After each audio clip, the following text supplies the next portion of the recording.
Jungle.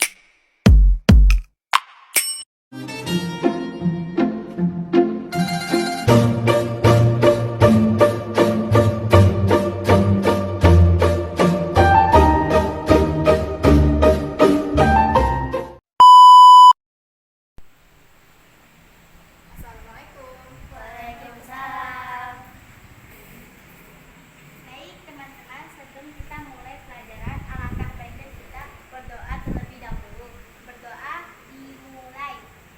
Bismillahirrahmanirrahim. Alhamdulillahirabbil alamin. Ar-Rahmanir-Rahim.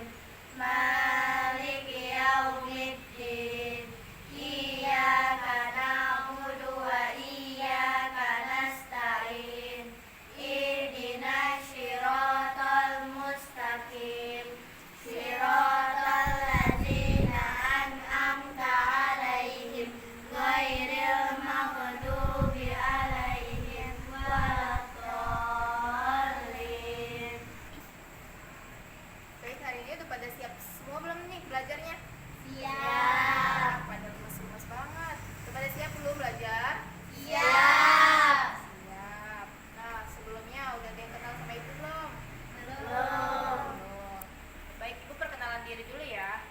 Nama Ibu Salsabil Fauzia, bisa dipanggil Ibu Salsa.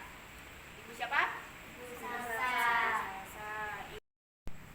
Ibu mengajar di bidang studi ekonomi.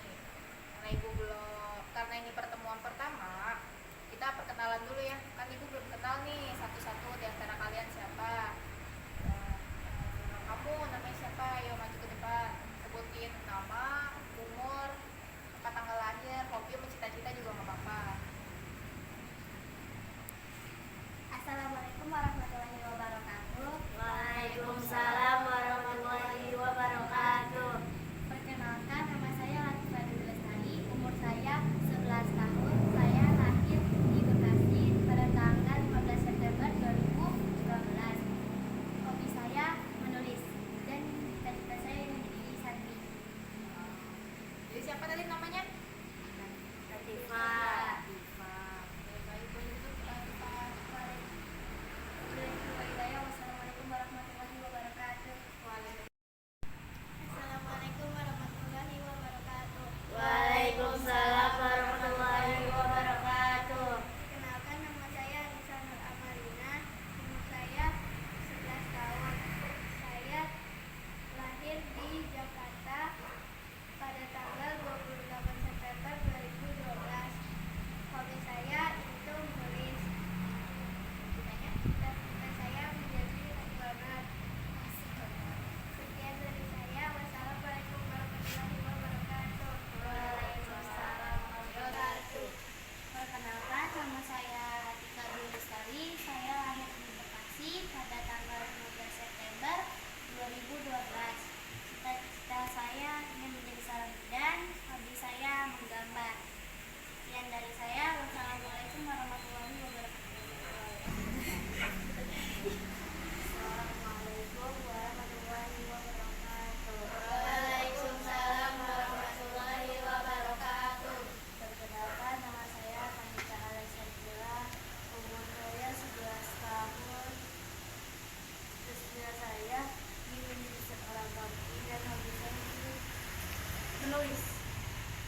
ada namanya hukum permintaan. Nah, hukum permintaan ini berbunyi, pertama,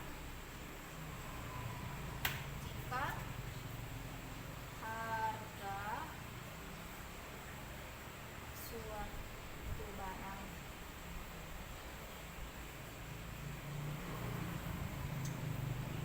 dan jasa meningkat atau naik,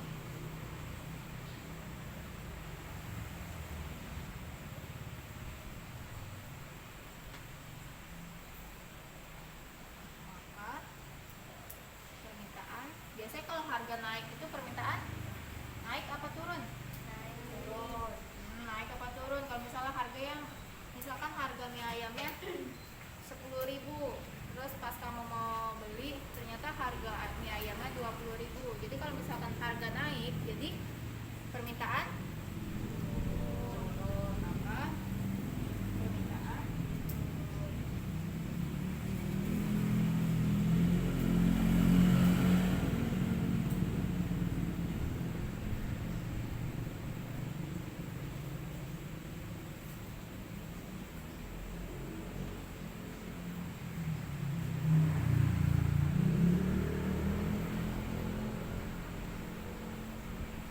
Nah, begitu juga sebaliknya. Misalkan jika harga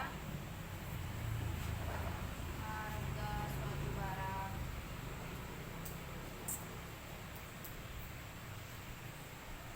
turun, biasa kalau harga turun permintaannya naik. Jika satu barang turun, maka permintaan akan naik.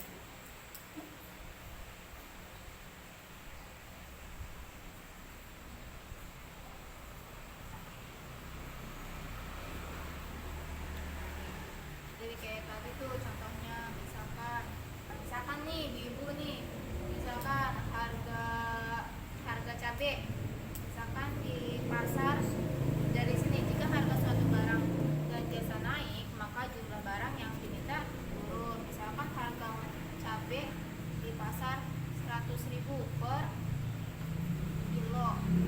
Nah, biasanya yang ibu-ibu biasanya beli sampai 2 kilo atau 3 kilo, itu jadi hanya 1 kilo atau bisa 1,5 kilo. Jadi harga yang naik, permintaannya turun. Nah, tadi sebaliknya, jika harga suatu barang turun, maka permintaan akan naik. Nah, tiba-tiba cabai turun nih, misalkan yang 100.000 jadi 60.000. Nah, karena cabai turun, maka ibu-ibu nih banyak nih yang minta, yang biasanya tadi karena harganya 1 kilonya 100.000 bisa sampai 3 kilo atau 5 kilo karena harganya turun. Jadi kurva permintaan ini ada beberapa faktor nih yang mempengaruhi permintaan. Yang pertama, gimana ya? Ini udah pada tulis? Ada ya, udah pada tulis ya.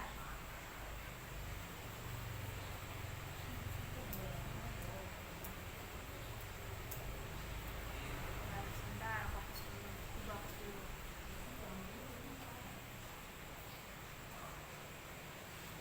Faktor, jangan lupa ditulis ya, nanti ibu tanya loh. Yang mempengaruhi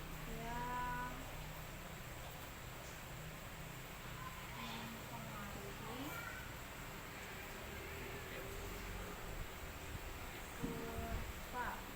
Tadi kurva apa nih yang lagi dibahas? Kurva permintaan. Kurva permintaan. Yang pertama faktornya harga barang itu sendiri.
Jadi faktor-faktor yang mempengaruhi kurva permintaan yang pertama ada apa nih? Harga barang itu sendiri. Yang kedua, Harga barang lainnya. yang ketiga, Pendapatan konsumen. yang keempat, Selera konsumen. yang kelima, Jumlah konsumen. yang keenam. Perkiraan di masa yang akan datang. Nah, jika harga suatu barang dan jasa meningkat, kuantitas akan semakin menurun. Nah, tadi tentang kurva permintaan. Nah, selanjutnya ada tentang kurva apa nih? Tentang kurva apa? Penawaran. Nah, di sini selanjutnya ada kurva apa tadi ya? Penawaran. Sama tadi ini garis apa? Vertikal. Vertikal atau disebut dengan price. Price tadi apa ya? Harga. Terus yang garis ke samping apa namanya? Horizontal. Q apa? Quantity atau Jumlah. jumlah. Nah, hanya saja kalau kurva permintaan penawaran ini bersifat positif. Nah, dia gambarnya dari dalam ke luar. Nah, kenapa dikatakan positif? Nah, kita lihat nih kayak tadi hukum dari penawaran.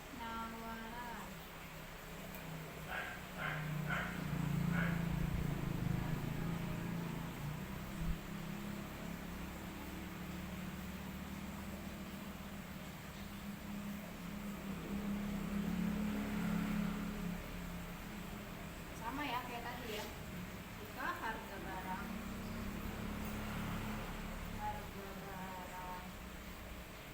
nah ini, maka kuantitas atau jumlahnya kuantitas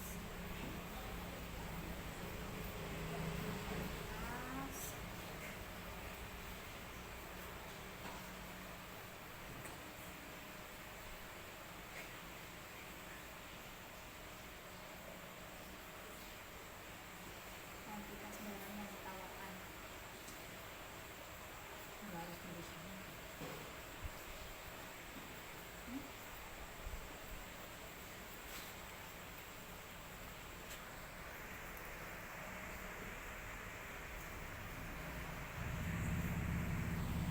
Terus sebaliknya jika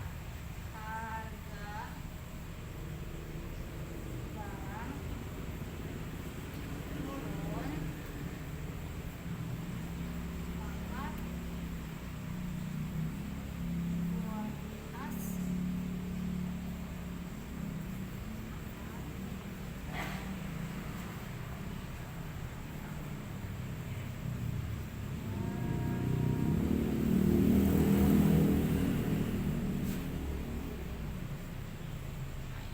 ya kan nggak ketutupan kan ya. Jadi hukum dari penawaran, jika harga barang naik maka kuantitas akan barang yang ditawarkan turun. Sebaliknya jika harga barang turun maka kuantitas barang diminta naik. Sama kayak tadi, jika harga barang naik biasanya apa tuh yang suka naik? Oh, capek dulu kamu ibu-ibu ya. Misalkan baju misalkan harganya 50.000 satunya, yang biasanya kamu beli cuma 35.000. Karena harga bajunya satunya 50.000, maka biasanya kamu 35.000 bisa beli 2, 3. Kamu kalau harga segini belinya jadi berapa? Satu. Jadi permintaannya menurun. Nah, misalkan bajunya murah nih, kalau lebaran nih biasanya 35.000, misalnya bisa dapat 2. Nah, kamu pasti langsung kan nih berburu baju nih, yang biasanya punya 1 bisa beli 4, cuma dapat harga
disebut dengan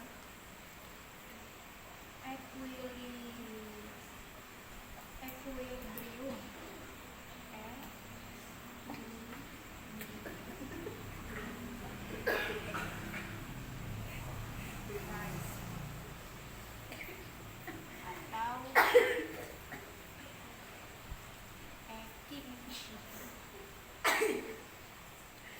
Nah, jadi di mana harga dan jumlah barang yang diminta konsumen sama dengan harga yang ditawarkan oleh produsen. Jadi titik ini namanya titik apa nih?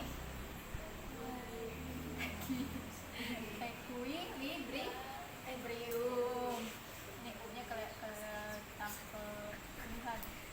price atau equity. Jadi apa? Di mana harga dan jumlah barang yang diminta konsumen sama dengan harga yang ditawarkan.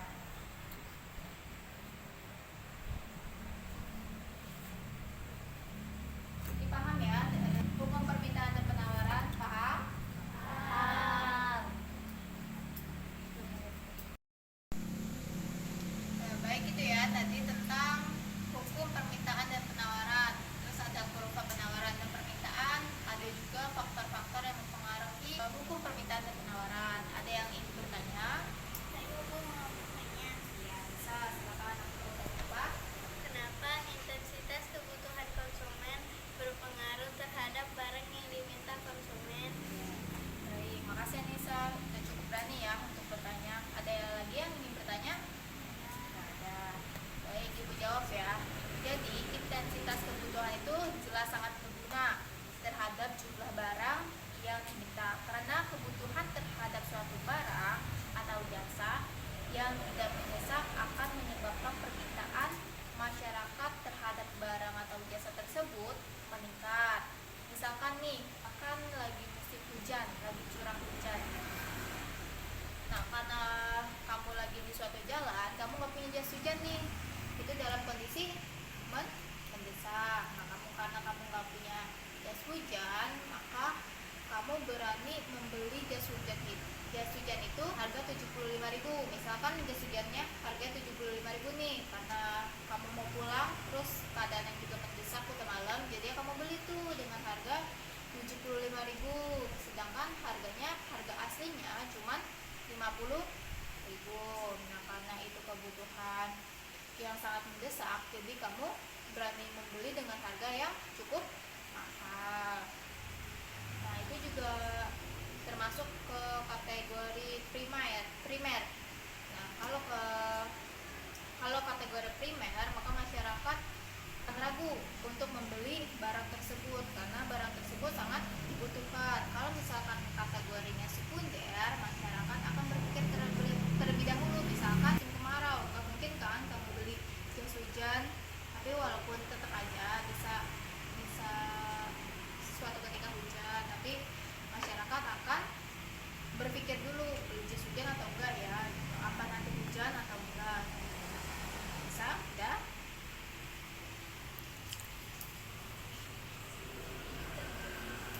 Ada lagi yang ingin bertanya? Nah, jadi pelajaran kita hari ini cukup di situ ya. Nah, jangan, kalau mau bertanya nggak apa-apa, bertanya aja.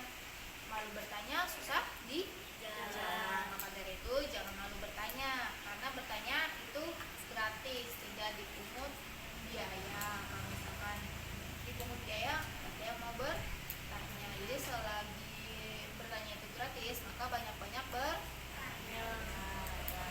Kita cukupin ya pertemuan kita hari ini. Baik, pertemuan kita hari ini kita cukupin ya. Kita lanjut nanti di pertemuan berikutnya. Ya baik, ketua kelas, pimpin doanya. Bersiap, berdoa dimulai. Bismillah.